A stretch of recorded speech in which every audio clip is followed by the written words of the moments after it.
멕시코가 판사를 국민투표로 선출하는 제도를 지난해 9월에 도입했습니다. 그게 다음 달 1일 처음으로 이제 실시가 됩니다. 조선일보 신문 보시죠.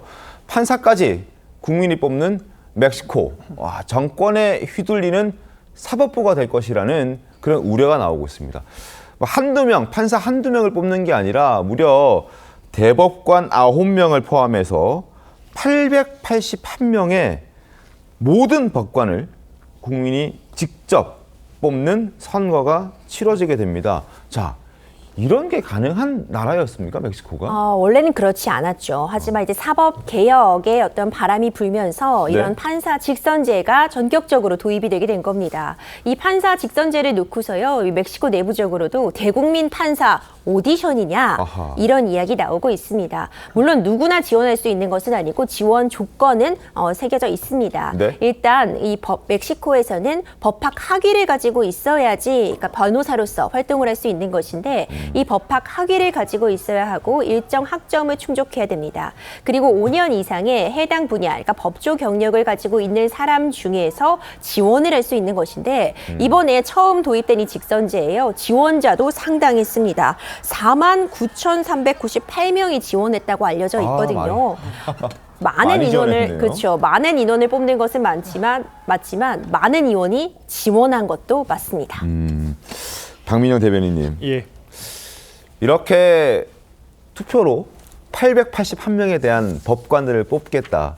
아마 그 멕시코 국민들 어떤 생각들을 하고 있을까요? 그 입장 좀 전해진 게 있습니까? 예, 일단은 좀 시민단체부터 국민들의 어떤 판단을 돕기 위한 검증 작업에 시작한 것 같습니다. 실제 멕시코 인권단체인 디펜서스 같은 경우에는 이 후보군들을 중심으로 매우 위험한 후보와 위험한 후보 그리고 위험이 발견되지 않은 후보 세 가지로 분류를 했다라고 하더라고요. 그중에서 매우 위험한 후보로 분류된 것만 19명에 달한다라고 하고요. 그중에서 대표적인 예시 하나 들어드리자면 이 레오폴드 차베스라는 후보가 있습니다. 이 후보 같은 경우에는 2015년에 소화기에 마약을 넣어서 밀수를 하다가 미국 당국에 체포가 돼서 5년 7개월을 복역을 했더라고요. 마약 운반 체계군요. 맞습니다. 그래서 이런 좀 심각한 범죄를 저지른 후보가 어떤 사법부의 판사로 출마를 했다라는 것 자체가 상당한 충격으로 전해지고가 있고요. 다만 이 후보 같은 경우에는 지나간 일이고 이미 복역을 한 건데 뭐가 문제냐라고 이야기를 하면서 오히려 이 시민단체를 향해서 이거 후보를 공격하는 자경단이다 이렇게 맹비난을 했습니다.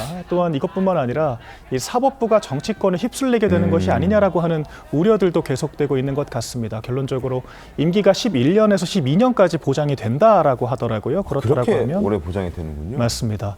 재선하기 위해서는 이제 특정 물론 정당이 직접적으로 개입하지는 않습니다만 그런 정당의 영향력이 없을 수가 없기 때문에 좀 정치권의 입김으로부터 자유로울 수가 없다라고 하는 우려들도 이어지고 있습니다. 그러니까 판사들도 국민들의 표를 얻기 위해서 지금 그 임기가 10년 이상이라고 말씀하셨는데 그 임기가 막판이 되면 또 표를 얻기 위해서 어떤 정권의 특정 정당의 어떤 입맛에 맞는 그런 행동들을 또 그런 판결들을 내려야 하는 것 아니냐 하는 그런 우려들이 지금 나오고 있는데 강성필 부대변인 어떻게 보셨습니까? 그러니까 이제 뭐 멕시코 같은 경우는 법관 선거를 하는데 뭐 투표율이 뭐 30%밖에 되지 않는다고 하잖아요. 그리고 이제 벌써 뭐 지방 선거에도 뭐 지지 후보를 이렇게 막 선언해가지고 이제 정치권하고 깽단하고의 어떤 연루설도 있고.